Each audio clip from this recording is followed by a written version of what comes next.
Here, I'm back with my friend Adrian. I haven't seen Adrian in about 6-8 months, right? Yeah, about 6 months. Yeah. Nearly 6 months. And so, how long are you going to be here for this time? A month. This A month, time. okay. Yeah. Because you're still working, right? Yeah, I'm still working. And what do you do again? So I work in disability in Melbourne. So I work with people with autism, Down syndrome, intellectual disability, and I kind of like the work I do. Last time I was here and we had an interview, I was talking about just shutting shop and coming here to retire, but I've sort of decided, or Shay and I have, that I'll work 4 months, get some time off, come back here, and then I'd say by the end of the year, early next year, I'll be moving here. Now, how old are you? I just turned 57. Wow, you look young for your age. You're young. In Australia, what age do you have to be to retire to get a pension? To get the pension, at the moment, you have to be 67.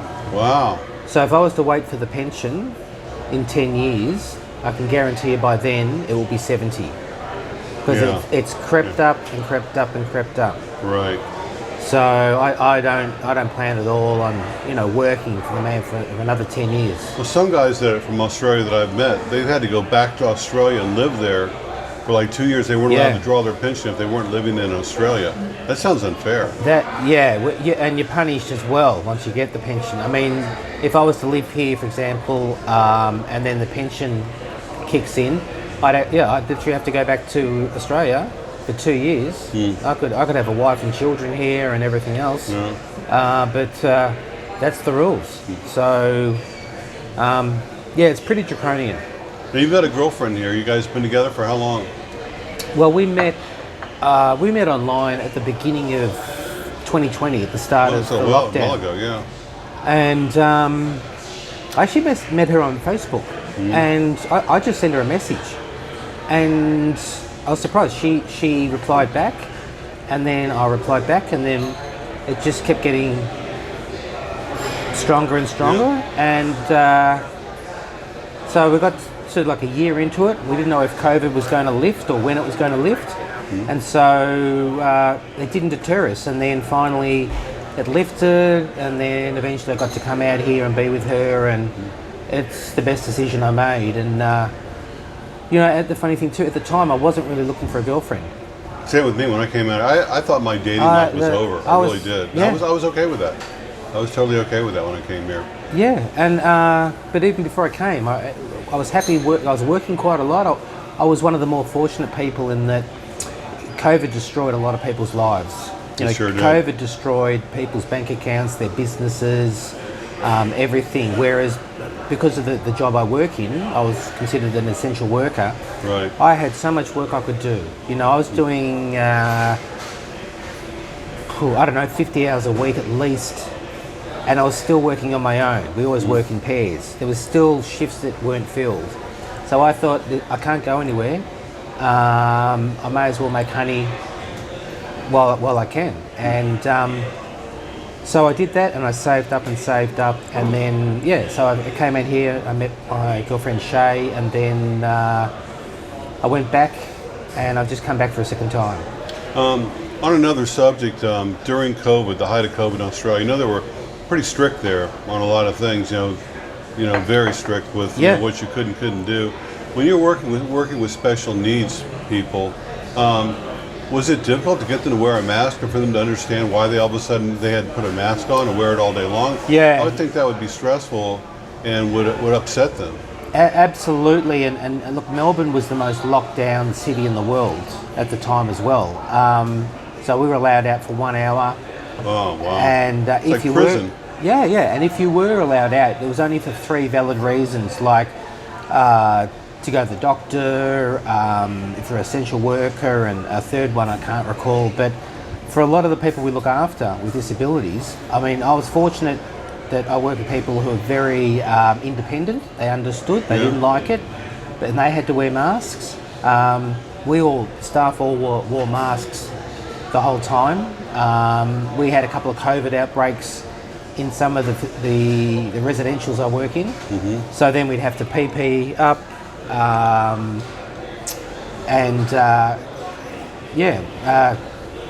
get through a heavy shift. But yeah, for a lot of people, it was pretty stressful. How long did that last in Australia? Like the 2 years. 2 years. We wow. couldn't fly anywhere. We couldn't get out of the country or back in for 2 years. Yeah, there was people here in Australia. I had a friend of mine. Fortunately, he was wealthy, so he could afford to stay here. But people were like on vacation in other countries. They couldn't go back to Australia. That's right. People could. I mean, how would they survive? You know, I don't understand. Like, what if you don't have money? Like, where are you going to live? How are you going to pay for things? I don't know how they did survive. And the other thing Sounds is so draconian. Well, yeah. I mean, a lot of people had, let's say, an elderly patient, elderly parent, and they're dying of cancer or whatnot. They weren't allowed to come back to say goodbye. Jeez. You know, it was quite hard for a lot of families and a lot of people across the board. It was a terrible time, but for me, it was a great time because I was able to work and I met Shay. So, what's your plans for the future now? Like you said, like you're considering retiring in what, a couple of years, or Probably, I'd say less than that. Initially, when I came here to see Shay, you know, we talked, and I just felt with my job, like I said, I'm 57. Our super or a 401k, that kicks in at 60. So I sort of feel I might drop a little short of that, and you know, another year I'll come here permanently. I think, because life goes that quickly. Yeah, it sure does. Time goes by so fast. You know. Do you have children from any other relationships? Or Not that I know of, no. I get the odd postcard from Southeast Asia, but no, I don't have any. Do you have plans to have a family, or have you thought about it? Yeah, look, Shay wants a child. Look, at the moment I'm not so keen, but we'll address that when it comes to that. Yeah, we were like, I was totally against it when I first came here and started dating. Like, it's the last thing I thought I'd want to do. Yeah. And then once you get married, your relationship, you realize that in this culture, it's very, very important for these girls. They really want a child. And they'll say it's to remember you by when you're gone, whatever the reason is. And then eventually I just said, well, if it happens, it happens. And if it happens, I'll be fine with it. I'll support it. I'll be happy about it. But if it doesn't happen, you have to accept that too. Yeah. And that was our agreement. And you know, after a couple of years, it just happened. And so we're both happy. But and you're right, Mark. It is part of the Filipino culture. I mean, family is everything. Yeah. You know, similar to Thailand in a way. And I guess it would be almost cruel not to do that. So children not off the table. It's just like maybe, you know, you haven't made a decision yet. I think that's the best way to do it, because you don't know what the world's going to be like, what your situation's going to be like when you do retire. Yeah, that's right. But when you do retire, do you definitely want to live in the Philippines, or have you ever made that decision yet? No, I do. I do. I always thought it would be Thailand. Yeah, me too. Because I love Thailand, and since probably 2015 or 16, I was going there probably twice a year at least. I love the culture there. I love the food there. Yeah, food's great. Everyone seems pretty happy. Not unlike the Philippines. Everyone's been so kind and friendly to me. But no, I think the big bonus is, you know, I've heard you say and other vloggers say, is the English. Oh yeah. And since coming here, when I compare it in hindsight to Thailand, it's a huge bonus. Yeah. It's a huge bonus in your day. Well, especially if you have to deal with the government. Let's say you're getting your visa renewed, or marriage, whatever it is you're doing, where you have to deal with the government, the bureaucracy. At least everything is in English here, and all those people, all the bureaucrats here speak English. You know, it's like the second language. Most people that you meet speak some level of English. Restaurants, everybody speaks English. So it just makes it easier. When I was in Thailand, same thing. Like, I enjoyed it over there. I loved the infrastructure, the food, all that stuff. But I found it very tedious where I couldn't communicate with people, you know, even at the mall or several places, you know, and I said I can't live someplace where I'd feel deaf and dumb, because if you don't speak the language, you're just cut off from interacting with other people. You are, and look, once you get out of the touristy parts of Thailand, you're kind of screwed unless you know some Thai. Whereas here, I get on a bus, you know, they'll understand what I'm saying. They may not be fluent at all with English, but they will understand, you know, what I'm asking, or what I'm talking about. Yeah. And also with the visa situation, it's so easy Oh, here yeah. compared to Thailand. Like, I've never had to deal with a visa there. I've just been there for short trips, but you have to do the visa runs and go to another country, Yeah. you know, and at any time you can do that for a couple of years, and they say, well, you know what, you've been doing this too much, you can't come back anymore, or you can't come back for a couple of years, and so you've rented an apartment and all this stuff, and all of a sudden you're cut off from the country, where that doesn't happen here. No, that's one of the huge benefits of the Philippines is even just on a tourist visa. Yeah, you see, You I got know 3 guys that are years. 18 years on a tourist visa. Now they renew it, you know, and every 3 years they had to like take a trip to Thailand for a day or two, Yeah. and then come back, and then they get another 3 years. Yeah. You know, so it's really good. Yeah, it's incredible. And the other thing with Thailand is the talk of taxing your income I've heard coming that, into yeah. the country. Yeah. So to be double taxed, that's not an incentive at all. No. Now, something else I want to talk about before we forgot is you told me this story. Actually, you told it to me online in an email that you have a medication that you've been taking for a long time, and Yeah. you flew here, opened your bag up, and surprise, surprise. I don't know how many times I've travelled, you know, overseas, and you know, I'm a stickler for getting everything right. I might even write a list of everything and tick them off. And I don't know, I got prepared probably a little bit too early before I left. I was really excited to see Shay, so Shay was on my mind quite a bit. Anyway, long story short, I got on the plane, flew to Manila, opened my luggage, and it doesn't matter what this medication's for, but this medication I take, it wasn't there. It was back in Australia, and I had a connecting flight to come to Dumaguete, I think, the next day. So I thought, what do I do? I ran around for 2 days with pharmacies, hospitals, trying to get it, and they would only give me like a 4-day supply initially, then it was a 10-day, and they said, come to Dumaguete and then try it. And I thought, I don't want to end up in Dumaguete and find out I can't get it here and then go home. So what I did was I thought, just, you know, cut my losses, and I just quickly booked a ticket. I went straight back to Australia, got home, spent all of 2 minutes there, grabbed the tablets. Where were they? Right on the bench where I was packing. And then drove straight back to the airport and flew back within about 3 hours. And so what did this cost you all in for everything? Well, not including the ticket here and back, this one little journey, because of my mistake, was $3.5 grand. Whoa. So they're expensive, those tablets. Wow. That's bad. Yeah, I mean, over the lifespan, they'll Yeah. even out looking back. But yeah, no, that's probably the biggest mistake I think I've made.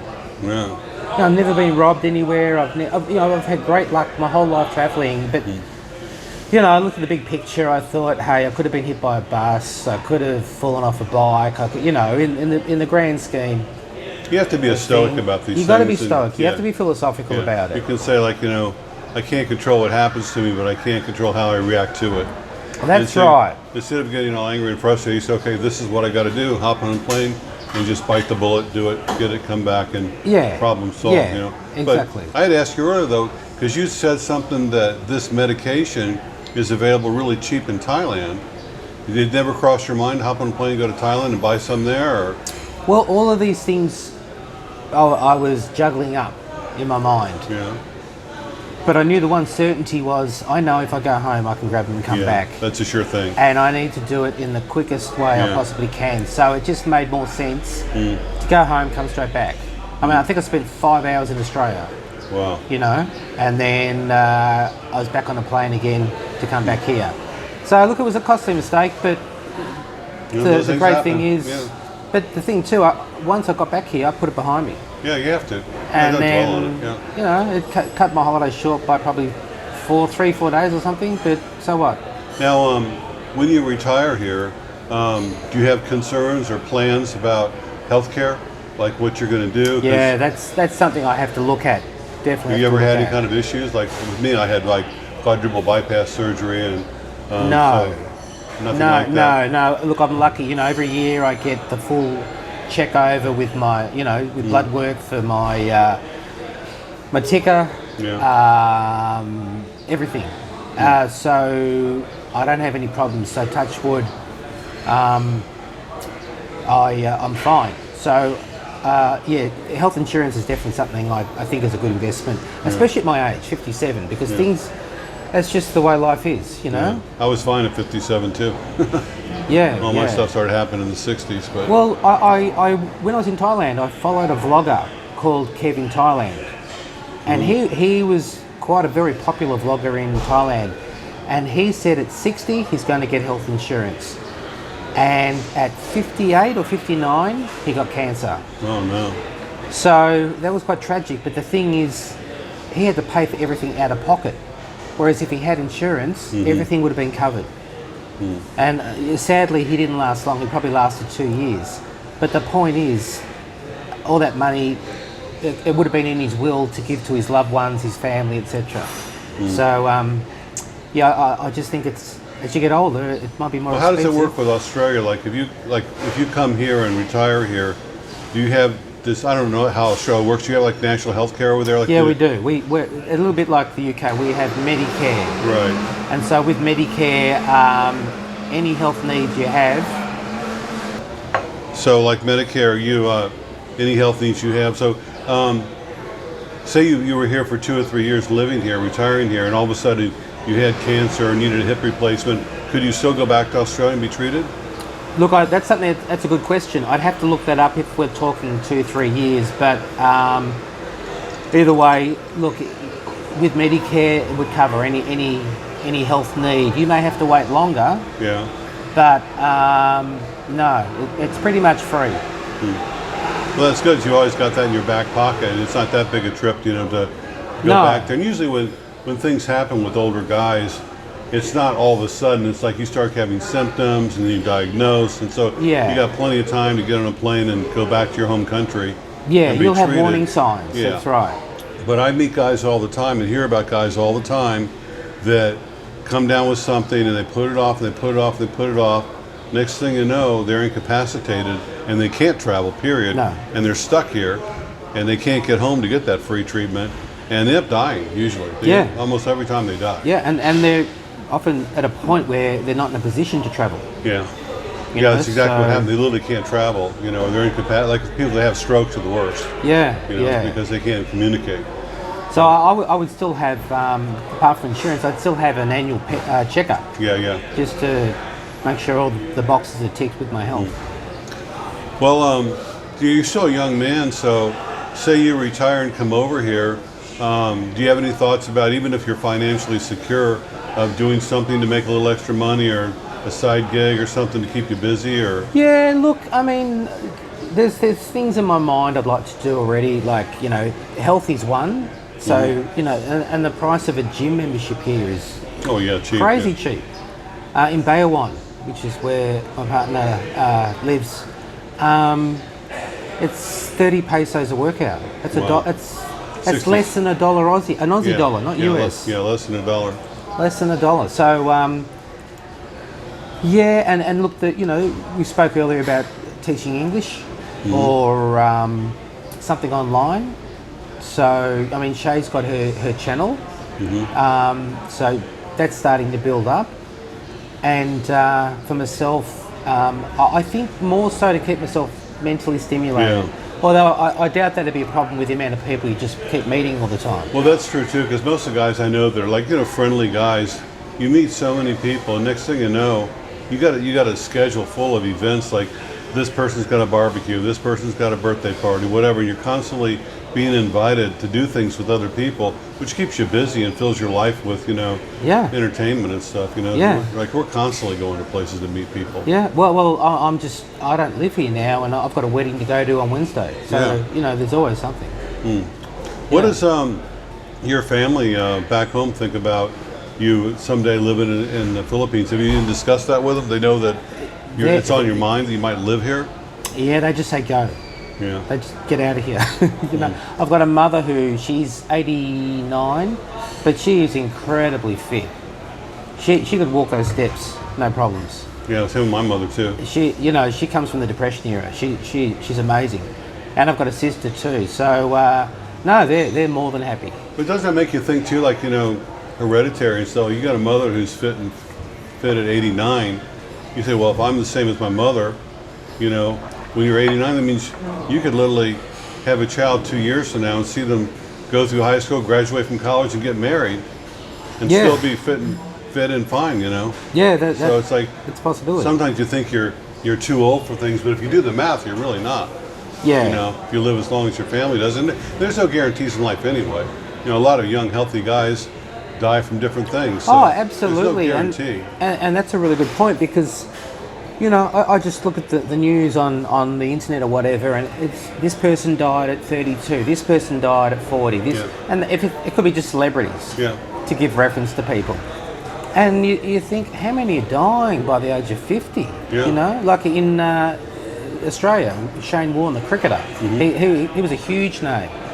He died of a heart attack at 50 something, early 50s. Wow. You know, he was like a god in the cricket Yeah. world.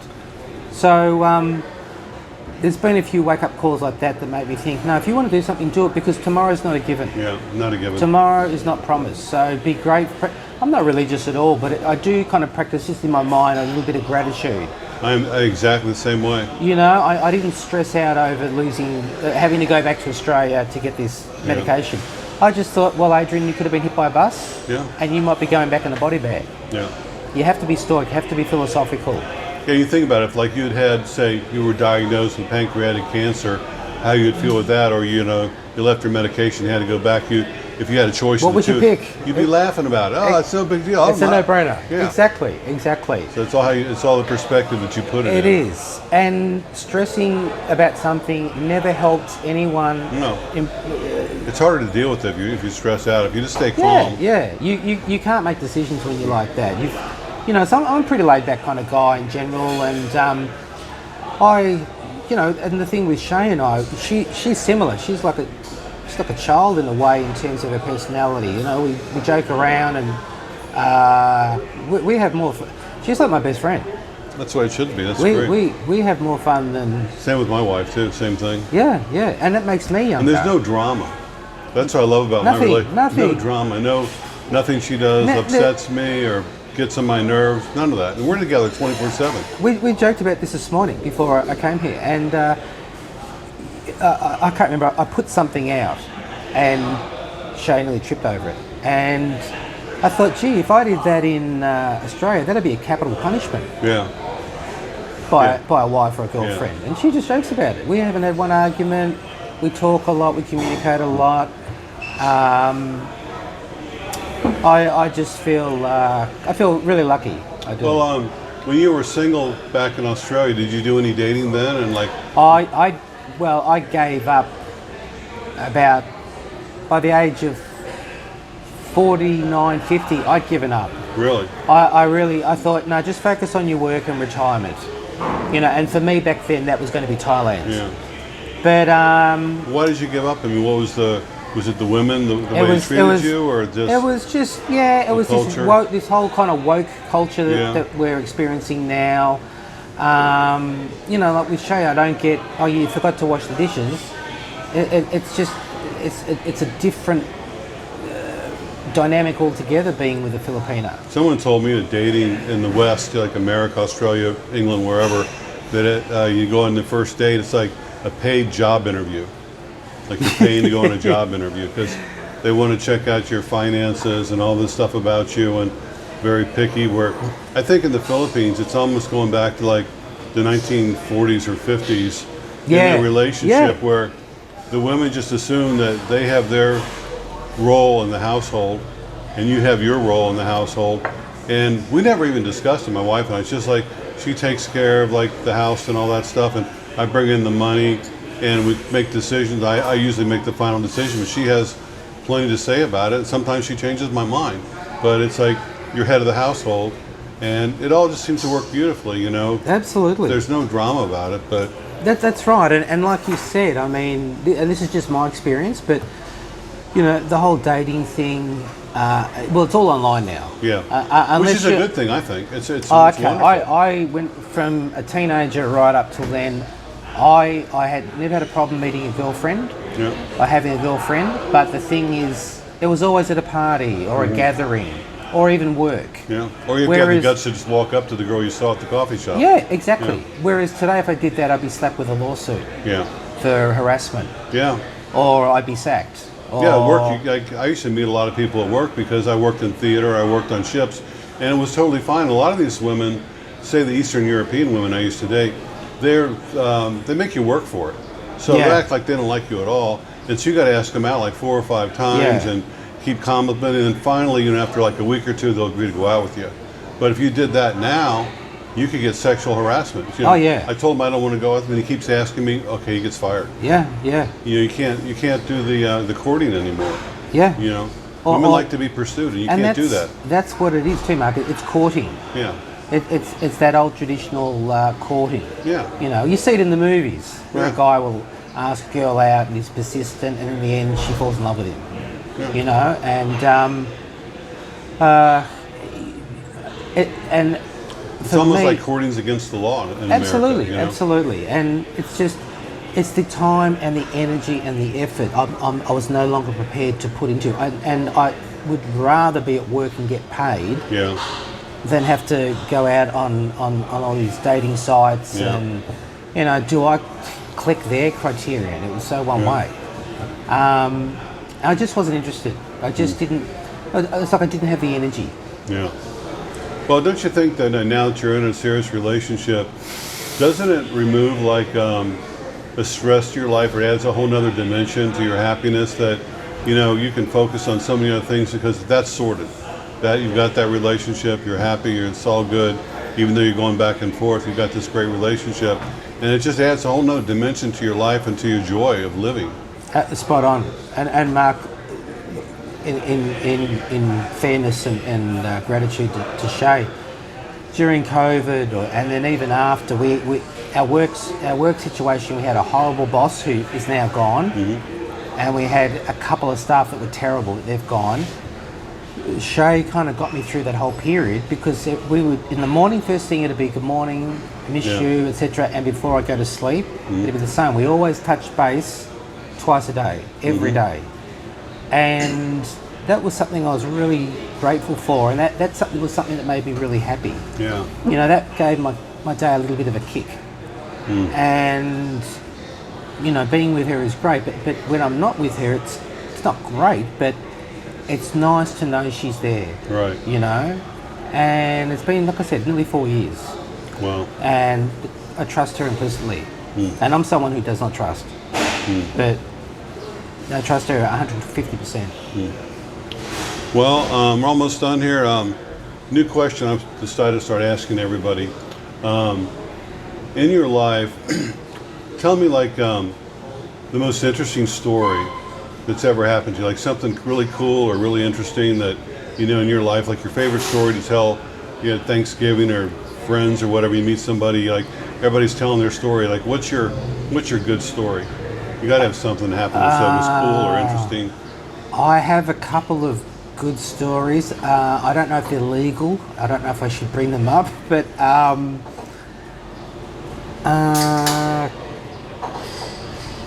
well, recently it was finding those tablets, but in terms of my life, I'm going to say, look, meeting Shay, because it was so unlikely to happen. I mean, it wasn't on a dating site. Yeah.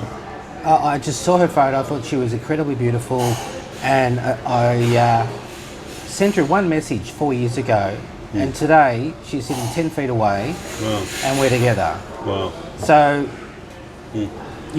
dreams can come true. Yeah, they sure can. All right, with that, I guess we'll wrap it up here. Thank you so much for your time, Adrian. Really appreciate it. So great to see you again. And thanks for watching, everybody. Thanks for subscribing. And we'll see you next time. Bye. Thanks, Mark.